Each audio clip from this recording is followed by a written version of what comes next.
పరకామంలో జరిగినటువంటి అవకతవకలు ఆ రోజు దాదాపు 100 కోట్ల రూపాయలు పరకామంలో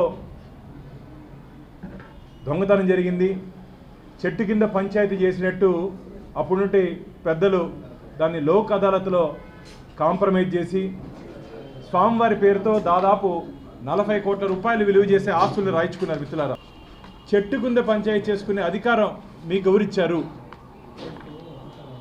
ఈరోజు కోర్టు కూడా అదే ప్రశ్నించింది. చెట్టు కింద పంచాయతీ వెంకటేశ్వర స్వామి ఆలయంలో చోరీ జరిగితే ఎవరిని తప్పించడానికి, ఎవరిని మెప్పించడానికి అప్పుడు నుండి అధికారులు రాజీకి వెళ్ళారు. దీంట్లో ముఖ్యమైన విషయం మనకేంటంటే టీటీడీ విజిలెన్స్ రిపోర్ట్. మిత్రులారా, అప్పుడు టీటీడీ విజిలెన్స్ నివేదికలు ఏమిచ్చారంటే, మాకు పోలీస్ శాఖ నుంచి తీవ్రమైన ఒత్తిడి వచ్చిన కారణంగా, ఇదేదో భానుప్రకాశో దివాకర్ చెప్పే మాటలు కాదు, టీటీడీ విజిలెన్స్ నివేదిక ఇది. మాకు పోలీస్ అధికారుల నుంచి వచ్చిన ఒత్తిడి కారణంగా మేము ఈ కేసుని లోక్ అదాలత్లో రాజీ చేసుకున్నాము. మాకు అర్థం కాలేదు పోలీస్ అధికారులు మా మీద ఎందుకు అంత ఒత్తిడి తెచ్చారని చెప్పి అప్పటి నుండి వీజీఓ గిరిధర్ గారి రిపోర్ట్ ఇది. మిత్రులారా, గిరిధర్ గారి రిపోర్ట్ ఇది. ఎవరు ఆ పోలీస్ అధికారి?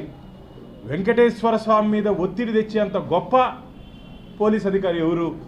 ఎస్ఐయా, సిఐయా, డిఎస్పీనా, ఏఎస్పీనా, ఎస్పీనా, డిఐజీనా, ఐజీనా, అడిషనల్ డీజీనా, డీజీపీనా? ఈరోజు ప్రశ్నిస్తున్నాం మా ధర్మకర్తల మండలి. ఎవరు ఆ పోలీస్ అధికారి?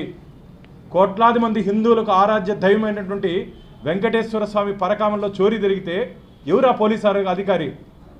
తొందరలోనే నిగ్గు తేలుతుంది. ఈరోజు సిబిసిఐడికి ఈ కేసును అప్పగిస్తూ వచ్చే నెల, మిత్రులారా, వచ్చే నెల 13/10/2025 నాటికి ఈ వివరాలన్నీ సీల్డ్ కవర్లో ఇవ్వాలని చెప్పి హైకోర్టు ఇన్స్ట్రక్షన్స్ ఇవ్వడం జరిగింది.